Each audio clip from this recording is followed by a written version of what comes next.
حقیقت کیا ہے؟ کیفیت تو یہ ہے کہ ہم یہ سمجھتے ہیں کہ یورپ اور مغرب اور باطن یہ اپنی جس قوت سے بڑا چلا آ رہا ہے، گویا کہ ہم کو خس و خاشات کی طرح بھاگ کے لے جائے گا، اور حقیقت یہ ہے کہ یہ عظمت باطن دھوکہ ہے، یہ ثروت کافر کچھ بھی نہیں، مٹی کے کھلونے ہیں سارے، یہ کفر کا لشکر کچھ بھی نہیں۔ اللہ سے ڈرنے والوں کو باطل سے ڈرانا مشکل ہے، گر خوف خدا ہو سینے میں یہ قیصر و کسریٰ کچھ بھی نہیں۔ دستور بھی ہے، تنظیم بھی ہے، تہذیب بھی ہے، تعلیم بھی ہے، قرآن میں لکھا سب کچھ ہے، قرآن سے باہر کچھ بھی نہیں ہے۔ اسلام اگر منظور نہیں، قرآن اگر دستور نہیں، پھر خواہ کیسے آزادی پر یہ ملک کے لشکر کچھ بھی نہیں۔ میرے آخری مسئلہ آخری جملہ جو تھا یہ شاید کچھ تقریروں پر شاپ گزرے کہ تم کیسے لوگ ہو، اتنی مشکل سے ہمیں آزادی حاصل کی اور پھر تم کہتے ہو کہ پھر خواہ کیسی آزادی پر۔ آزادی کی بنیاد یہ مطالبہ تھا کہ جو ملک ہم کو دیا جائے گا اس ملک میں اسلامی نظام کا نفاذ ہوگا، اس ملک میں گورنر جنرل نہیں ہوگا، اس ملک میں امیر المؤمنین ہوگا، اس ملک میں فرسٹ کلاس سٹیزن اور سیکنڈ کلاس سٹیزن کی کوئی تفریق نہیں ہوگی، جو مومن ہوگا ایمان والا اور متقی ہوگا وہی فرسٹ کلاس سٹیزن کہلائے گا۔ اور ہمارے زمانے میں تفریق کر دی گئی، ملا کو الگ بٹھایا، مسٹر کو الگ بٹھایا، مسٹر کو کوئی اور رتبہ دیا، ملا کو کوئی اور رتبہ دیا، اور ہم اپنے آپ کو خدا نہ خواستہ اپنے ذہن کے اعتبار سے بھی دوسرے درجے کا شہری سمجھنے لگے۔ خدا وحدہ العزت کی قسم کہ جو رسول کے عمل کا جھنڈا اٹھانے والا ہوگا، اس کے قرآن کی بات کو اٹھانے والا ہوگا، وہ یہ خوب جان رکھے کہ اگرچہ زمانے کے اعتبار سے وہ دوسرے درجے کا شہری کہلاتا ہوگا، لیکن خدا العزت کی بارگاہ میں وہ اول درجے کا شہری، اول درجے کا انسان ہے۔ صاحب ترنم محمد اورنگزیب سے گزارش کروں گا کہ وہ تشریف لائیں اور آپ حضرات کو نظم سنائیں، اور اس کے بعد پھر میں آپ کے اور قائدین کے درمیان حائل نہیں ہوں گا، انشاءاللہ اتصال کے ساتھ قائدین کی گفتگو ہوگی۔ محمد اورنگزیب۔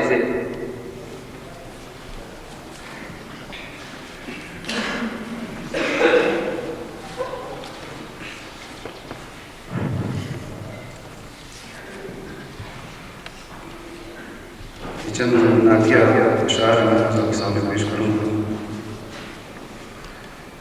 اے رحمت للعالمین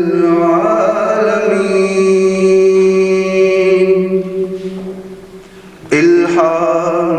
جامع ہے تیرا، قرآن امامہ ہے تیرا،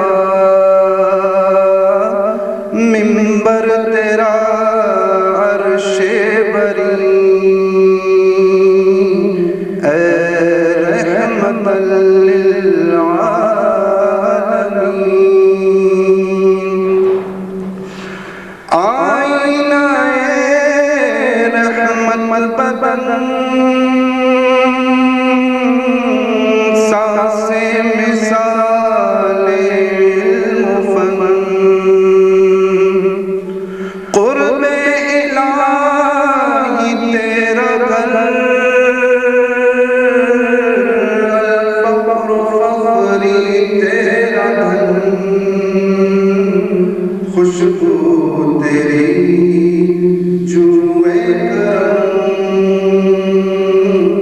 آنکھیں تیری باب حرم، نور ازل تیری جبیں، اے رحمت للعالمین، تیری خاموشی بھی اذان، نیندیں بھی تیری رب جگے، تیری حیات پاک کا ہر لمحہ پیغمبر لگے، خیر البشر رتبہ تیرا،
خوبصورت آواز کے مالک محمد اورنگزیب حمد باری تعالیٰ پیش کر نعت رسول محمود پیش کر رہے تھے. پہلے سیشن میں بھی انہوں نے ایک نعت پڑھی تھی اور دوسرے سیشن میں بھی نعت پڑھی, اور یہ بھی ہمارے بلانے پر آئے ہیں. خضدار انجینئرنگ یونیورسٹی کے طالب علم, MSO خضدار کے ذمہ دار بھی ہیں. اس وقت میں مسلم اسٹوڈنٹس آرگنائزیشن بلوچستان کے ناظم مولانا عبدالکبیر شاکر صاحب سے درخواست کروں گا کہ وہ تشریف لائیں اور جو کچھ انہوں نے فرمانا ہے وہ فرمائیں. عبدالکبیر شاکر.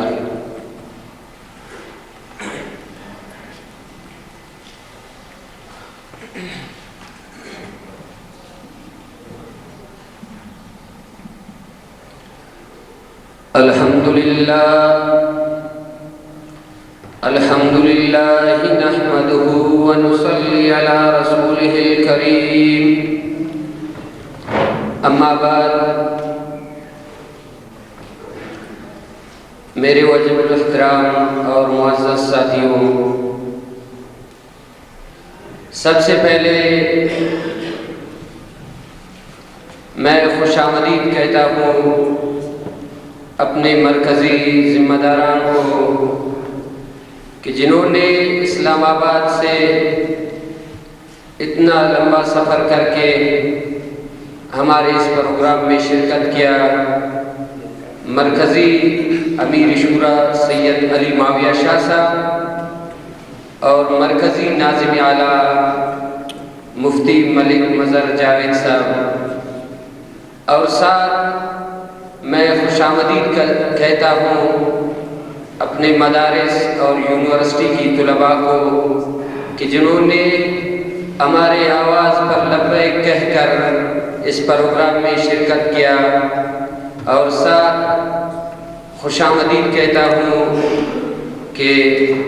جمعیت علماء اسلام نظریاتی کی امیر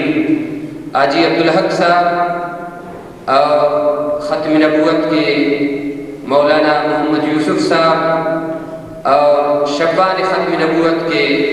مولانا خلیل احمد صاحب جو کہ اسٹیج پہ ہیں, اور پروفیسر احمد سعید صاحب, ان ساروں کو میں خوش آمدید کہتا ہوں اور شکریہ ادا کرتا ہوں کہ جنہوں نے اپنا قیمتی وقت ہمیں دے کر ہمارے پروگرام میں شرکت